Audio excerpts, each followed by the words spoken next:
Here is how to use Pixel's FaceSwap feature. This will allow you to swap any face, including your own, onto any thumbnail. There are two different ways to use FaceSwap. The first way is going to be through any Pixel's generated thumbnail. Here is a thumbnail I was working on earlier. It's an NBA iceberg thumbnail.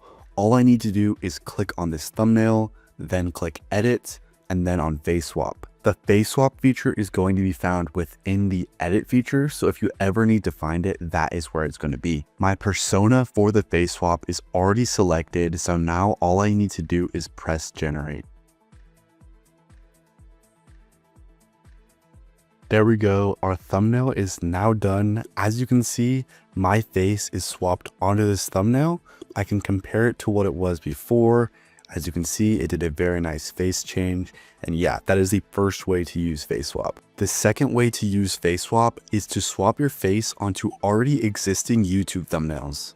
To do this, you're going to want to head over to the edit feature. Just make sure you have edit selected, and you'll see a spot to either upload your thumbnail or paste the link to any YouTube video.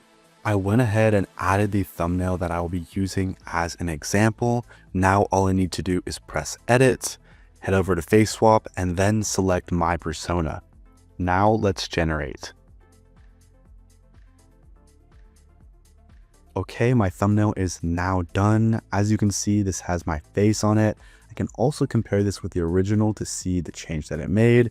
As you can see, it just did a FaceSwap, and this result looks pretty good. But yeah, that is how to use the FaceSwap feature. As always, if you have any questions, feel free to create a support ticket so we can help you out.